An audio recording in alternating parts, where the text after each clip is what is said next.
Hello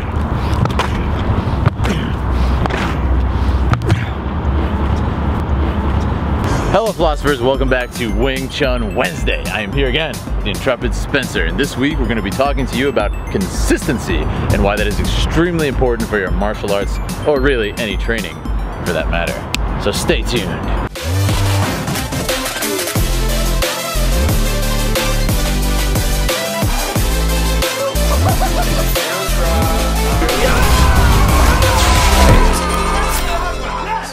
Alright everybody, this is the show where I prove that gamers can be fit and athletes can be artistic, and in this case, that you need to use consistency in your training. So we're going to talk about it, Spencer. What do you think, my friend? I think consistency is probably the most important thing, probably more important than any type of natural skill. As long as you are consistent, then in a way you're dependable, and not just like to other people, we're talking about like to yourself. So when we put that in the context of training, if you're able to just do something every day, and you're going to develop like a regimen, that sort of work ethic, which is so important to any sort of training, especially when we go into the martial arts world. There's an innate ability in the human being to adapt and to understand what needs to be changed to gain a skill. For instance, the handstand is one of the things we were working on that I spoke of earlier.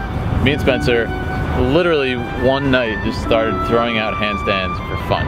What we discovered is, as a joke almost, we started throwing out handstands, and you know, we could hold them for what, maybe 1 second. Less than a month later, Spencer broke his record and held the handstand for upwards of 45 seconds, I think it was, and I was encroaching on 30 seconds. We have an innate ability to adapt and overcome. Use that. Do you agree? Yeah, absolutely. And I think it's especially important, this is a really incredible example of the handstand, that it's so easy to get discouraged, and it's such a mundane act that is also tiring. So you can get bored of doing this pretty quick, I imagine, especially if you're not into it. And that is precisely the thing that you need to do in order to develop the kind of mindset that's going to like lead to the next motivational moment. Like, for example, like with the handstands, it was when we got it, when we felt like, oh, like I'm holding it, like that, like, oh, we got a taste. And again, classical training methodology will tell you, oh, you can't do that, you're gonna overtrain. We were doing handstands after arm day, after legs day, after shoulder day. It didn't matter. We were just doing handstands for fun, guys. Yeah, and if you have the resources, for example, like a teacher, or like for example, when I like learned to do the splits, then that's like having Jujimufu's ebook, which I highly recommend everyone checking out. That was really incredibly eye-opening, because I had thought I knew how to stretch, and really what I realized was that, oh, not only do I not know how to stretch, but but there's like an entire world. So I can't really be like staring through this like narrow space when I'm trying to like expand my horizons. Actually, there's a Chinese phrase, 井底之蛙, which is like a frog in a well. That's what it translates to, a frog in a well. And really it's that, like, there's a frog in a well. He just sees like the little sky above him, and he has like a little pool of water, but he has no idea of the great big ocean out there. And so if you are to like try and expand yourself and commit to something, not only using all the resources you can, for example, looking at YouTube, hey, but just to realize that like I don't know anything. And once you realize that, then it'll be easy to welcome new information and change and grow, and even just to do something as simple as trying to do a handstand. You may feel like you're inadequate, like you're not strong, if say you seriously cannot do 1 push-up. So I've seen this in someone. You cannot do 1 push-up. I remember my brother, I got him into working out more. He started working out and he actually loved it. I mean, I kind of just like left the door open for him, and he just went in and like, he was doing 100 pull-ups through the course of a workout, you know, many more push-ups through that workout and stuff. So what I'm saying is, if you can only do 1 push-up, or not even 1 push-up, guys, say a half push-up, you can just fall down on your face. Tomorrow, maybe you can do 3/4 of push-up. Maybe you can do 1, maybe you can do 2, the next day 3. Consistency, guys.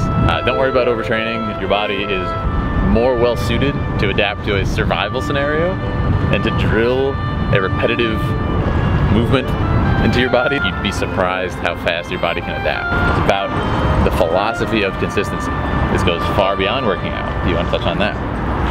Yeah, so I am a teacher of Chinese, and I see a lot of students just throughout my like time teaching who see learning something like language as kind of just learning, like for example, like about like something that happened in history. Like either you know it or you don't know it. But it's really not so black and white as that. And when people have a hard time growing or are having a hard time breaking through a certain threshold or understanding a certain way to say something, or they just don't know something, then the only place you can move from where you are if you want to grow is forward. So when you're like when Phil and I are training together, it's great because we both have a motivational kind of barometer of where we're at in respect to the other person. But it doesn't mean that I'm going to get down on myself if Phil's doing better than I am at a certain point. Yep.